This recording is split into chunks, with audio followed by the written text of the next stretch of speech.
សម្រាប់បងប្អូនដែលគាត់ចង់ចេះធ្វើនំខេកបែបជនជាតិបារាំងបងប្អូនចាមករៀនធ្វើនំនេះទាំងអស់គ្នានំនេះភាសាបារាំងគេហៅ Charlotte au frais បងប្អូនហើយទាំងគ្រឿងផ្សំហើយនឹងរបៀបធ្វើគឺស្តៀងទៅនឹងនំទីរ៉ាមីស៊ូអញ្ចឹងសម្រាប់បងប្អូនដែលគាត់ចូលចិត្តណាគឺគាត់អាចរៀនធ្វើចាទុកញ៉ាំឬក៏ធ្វើសម្រាប់ថ្ងៃខួបកំណើតចាមនុស្សជាទីស្រឡាញ់របស់បងប្អូនអីណាចាគឺប្លែកហើយឆ្ងាញ់ណាស់បងប្អូនអើយពិសេសគឺថារសជាតិតែម្ដងអញ្ចឹងតោះកុំឲ្យខាតពេលយូរបងប្អូនទៅមើលពីរបៀបខ្ញុំធ្វើដំបូងគឺយើងត្រូវការ strawberry ហ្នឹងកន្លះគីឡូគឺនេះខ្ញុំទិញបាន strawberry ទូចហើយជូរអែមឆ្ងាញ់ណាស់បងប្អូនខ្ញុំយកវាមកចាលាងទឹកហើយកាត់វាជាទូចនិយាយទៅពាក់កណ្ដាលកាត់ទូចហើយពាក់កណ្ដាលទៀតទុកវាទាំងធំអញ្ចឹងណាបងប្អូនបន្ទាប់មកខ្ញុំមាន strawberry កខ្ញុំយកវាទៅដាំលើភ្លើងលាយជាមួយនឹងស្ករស120ក្រាមហើយទឹកបន្តិចដើម្បីកុំឲ្យវាស្ងួតពេកហើយខ្ញុំដាំលើភ្លើងរហូតដល់វារលាយទឹកកកអស់បងប្អូនហើយចំណែកនេះ gelatin ខ្ញុំយកវាទៅត្រាំទឹកបើសិនជាបងប្អូនអត់មាន gelatin បងប្អូនអាចប្រើម្សៅចំហួយក៏បានដែរហើយនេះខ្ញុំរងាស់ strawberry ប្រហែលជា8ទៅ10នាទីដើម្បីឲ្យវាចូលជាមួយនឹងស្ករស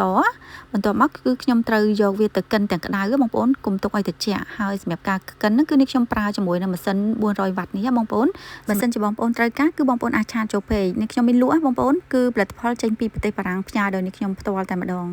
ឥឡូវបន្ទាប់ពី strawberry នឹងបានឆ្អិនហើយគឺខ្ញុំយកវាមកកិនហើយដូចខ្ញុំជម្រាបបងប្អូនអញ្ចឹង strawberry គឺយើងត្រូវកិនគឺពេលនៅក្តៅកុំទុកវាឲ្យត្រជាក់ហើយនេះខ្ញុំកិនជាមួយនឹងម៉ាស៊ីនហ្នឹងគឺស្រួលមែនតើបងប្អូនតែមួយឆ្វាច់ពីរឆ្វាច់គឺថាម៉ត់ខៃតែម្ដងហើយសម្រាប់ការលាងវិញគឺគ្រាន់តែលាងចាបាច់ទឹកអញ្ចឹងទៅគឺលាងជ្រះល្អមែនតើឥឡូវបន្ទាប់ពីកិន strawberry នឹងហើយគឺនេះខ្ញុំយក gelatin ដែលនេះខ្ញុំបានត្រាំទឹកវានឹងបងប្អូនយកវាទៅដាក់ចូលជាមួយនឹងចាទឹកstrawberry នឹងតែម្ដងហើយដូចនេះខ្ញុំជម្រាបអញ្ចឹងគឺយើងដាក់វាក្តៅអញ្ចឹងទៅដើម្បីឲ្យ gelatin ហ្នឹងវារលាយ gelatin នៅពេលដែលវាត្រូវក្តៅគឺវារលាយអស់ហើយបងប្អូនបន្ទាប់ពីដាក់ gelatin ឲ្យវារលាយហើយខ្ញុំយកវាទៅត្រងចេញដើម្បីឲ្យចាសាច់ strawberry យើងបានម៉ត់ល្អសម្រាប់ gelatin ហ្នឹងគឺយើងដាក់ដើម្បីឲ្យសាច់ cream យើងវាចាវាអត់ជ្រាយបងប្អូនចាឥឡូវបន្ទាប់ពីធ្វើទឹក strawberry ហ្នឹងហើយខ្ញុំទុកវាមួយឡែកចាឥឡូវខ្ញុំមកចាវាយធ្វើ cream ម្ដងសម្រាប់ cream ហ្នឹងគឺខ្ញុំត្រូវការcream whipped cream ហ្នឹងចំនួន500 ml បងប្អូនហើយលាយជាមួយនឹង cream cheese mascarpone នេះ120ក្រាមដាក់វាយចូលគ្នាហើយថ្ងៃហ្នឹងគឺខ្ញុំបង្ហាញបងប្អូនចានិយាយទៅខ្ញុំវាយ cream ហ្នឹងជាមួយនឹងម៉ាស៊ីន400វ៉ាត់ដែលនេះខ្ញុំបង្ហាញបងប្អូនមិញណាដោយសារមានបងប្អូនគាត់ទិញទៅហើយគាត់ចាចង់ដឹងពីរបៀបប្រើអញ្ចឹងណាបងប្អូនហើយក្នុងឈុតម៉ាស៊ីនកិនហ្នឹងគឺមួយឈុតហ្នឹងមានវាយពងមាន់កិនឬក៏វាយគ្រីមហ្នឹងហើយនឹងកិនក្លុកហើយសម្រាប់វាយចានេះខ្ញុំហៅវាយសម្រាប់វាយពងមាន់នេះគឺបងប្អូនអាចយកវាទៅវាយពងមាន់ធ្វើនំវាយគ្រីមបែបហ្នឹងឬក៏វាយកាហ្វេឲ្យឡើងនិយាយទៅយើងអាចធ្វើបានច្រើនមុខបងប្អូនអាចយកទៅធ្វើ beurre ចា mayonnaise អីខ្លួនឯងគឺអាចប្រើជាមួយនឹងម៉ាស៊ីនកិនហ្នឹងនិយាយទៅវាងាយស្រួលបងប្អូនមានម៉ាស៊ីនហ្នឹងមួយក្នុងផ្ទះបងប្អូនគឺដូចមានអ្នកជួយជំនួយការក្នុងការធ្វើម្ហូបចឹង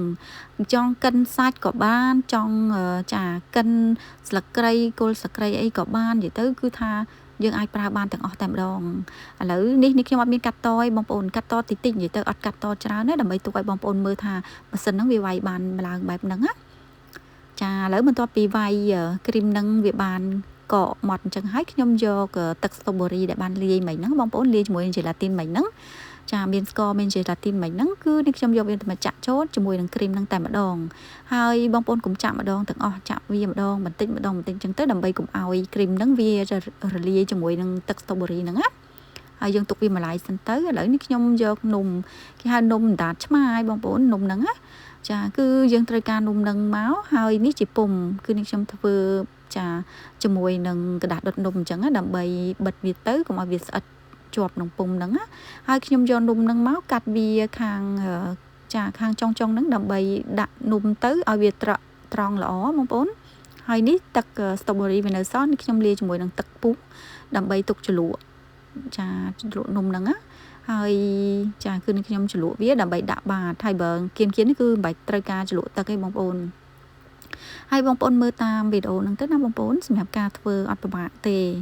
គឺខ្ញុំយកនំហ្នឹងមកចាដាក់វាសងខាងធ្វើឲ្យបានជារាងមូលអញ្ចឹងណាហើយទ្រាប់វាអញ្ចឹងទៅបន្ទាប់មកខ្ញុំដួសគ្រីមដែលបានដាក់លាយជាមួយ strawberry ចាវាយវាមិនហ្នឹងចាយើងដាក់វានិយាយទៅរបៀបធ្វើស្តៀងទៅនឹងនំ ទារ៉ាមីស៊ូបើសិនជាបងប្អូនធ្លាប់ឃើញឬក៏ធ្លាប់ធ្វើចារបៀបធ្វើគឺថាដូចគ្នាបងប្អូនអត់ខុសគ្នាទេគាត់ថានំនេះគឺឆ្ងាញ់ជាងចាទារ៉ាមីស៊ូទៀតដោយសារវាមាន strawberry លាយបងប្អូន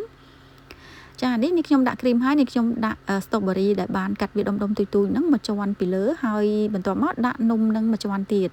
ចាដាក់នំនឹងហើយគឺនេះខ្ញុំចាដាក់គ្រីមនឹងមកជាន់ទៀតនិយាយទៅយើងធ្វើយ៉ាងរហូតដល់អស់នំអស់គ្រីមនឹងតែម្ដងមកជាន់2ជាន់3ជាន់ទៅតាមចាពុំបងប្អូនទូធំអញ្ចឹងណាហើយជាចុងក្រោយគឺនេះខ្ញុំចាដាក់ជាមួយនឹង strawberry ទាំងមូលណាបើសិនជាបងប្អូនមាន strawberry ធំបងប្អូនចិតវាចំណិតស្ដើងហើយតម្រៀបវាពីលើក៏ស្អាតដែរតែនេះ strawberry នេះខ្ញុំទិញបានទូៗអញ្ចឹងក៏ដាក់វាអញ្ចឹងទៅហើយបន្ទាប់មកបងប្អូនត្រូវទុកវាមួយយប់ឬក៏4-5ម៉ោងសិនណាមុននឹងយកវាមកកាត់ដើម្បីឲ្យវាចាសាច់គ្រីមហ្នឹងវាបានរៀងហឹងបន្តិចកុំឲ្យវាជ្រាយចាហើយថ្ងៃហ្នឹងគឺនេះខ្ញុំធ្វើខួបកណ្ដាលឲ្យកូនណាបងប្អូនចាកូនស្រីធំនេះខ្ញុំអាយុ21ឆ្នាំចាគាត់ចូលចិត្តឲ្យនេះខ្ញុំធ្វើឲ្យគាត់ណាសម្រាប់នំខួបកណ្ដាលគាត់អត់ចូលចិត្តទិញគេទេដោយសារនំនៅប្រទេសបារាំងនេះគឺថាផ្អែមខ្លាំងបងប្អូនជនជាតិបារាំងគាត់ធ្វើម្ហូបគឺគាត់អត់ដាក់ស្ករទេប៉ុន្តែបើសិនជាធ្វើនំវិញណាបងប្អូនអើយនិយាយពីថាផ្អែមជាងចាជាងខ្មែរយើងធ្វើញ៉ាំទៀតទៅគេញ៉ាំផ្អែមមកបងប្អូនបង្អែមគឺថាផ្អែមឡើងខាស់តែម្ដងអញ្ចឹងហើយពួកខ្ញុំអត់សូវចូលចិត្តទេហើយកូនខ្ញុំនៅពេលដែលចានេះខ្ញុំធ្វើនំឲ្យគឺគាត់សប្បាយចិត្តណាបងប្អូនអើយចានេះផ្លុំនំឲ្យគាត់ហើយក៏កាត់ញ៉ាំតែម្ដងគឺខាងក្នុងវាបែបហ្នឹងបងប្អូនហើយនិយាយរសជាតិវិញបងប្អូនដឹងស្រាប់ហើយគឺខាងក្នុងហ្នឹងគឺជាគ្រីមចាវាយជាមួយនឹងគ្រីមឈីសហើយលាយជាមួយនឹង strawberry ចា strawberry ហើយនឹងចាដាក់ស្ករបន្តិចៗអញ្ចឹងណាអូនិយាយពីថាជូរអែមឆ្ងាញ់ឈ្ងុយមែនតែនឆ្ងាញ់បងប្អូននេះខ្ញុំហ៊ានធានាថាឆ្ងាញ់តែម្ដងសម្រាប់បងប្អូនដែលគាត់ចូលចិត្តនំចាទារ៉ាមីស៊ូទៀតណាញ៉ាំនំនេះគឺកាន់តែឆ្ងាញ់ថែមទៀតបងប្អូនរសជាតិវាបែបជូរអែមជាមួយ strawberry ឈ្ងុយ strawberry ហើយចាញ៉ាំទៅប៉ះគ្រីមឆ្ងាញ់មែនតែនហើយដូចនេះខ្ញុំជម្រាបបងប្អូនអញ្ចឹងណានំហ្នឹងគឺយើងធ្វើឲ្យភ្លាមគឺកុំកាត់ភ្លាមដោយសារធ្វើឲ្យភ្លាមវានឹងទុនជ្រាយដោយសារគ្រីមអត់ទាន់ចាអត់ទាន់រឹងអញ្ចឹងយើងទុកវាយ៉ាងតិច4ទៅ5ម៉ោងសិនហើយនេះខ្ញុំធ្វើពីយប់សម្រាប់ស្អែកឡើងចាផ្លុំនំខួបឲ្យកូនเนาะចាអញ្ចឹងនេះខ្ញុំទុកវាមួយយប់សាច់នំវាបែបហ្នឹងបងប្អូនចាវាអត់ជ្រាយទេមកទុនឆ្ងាញ់អូយនិយាយទៅឆ្ងាញ់មែនតើចាអញ្ចឹងអរគុណច្រើនបងប្អូនសម្រាប់ការតាមដានវីដេអូរបស់នេះខ្ញុំ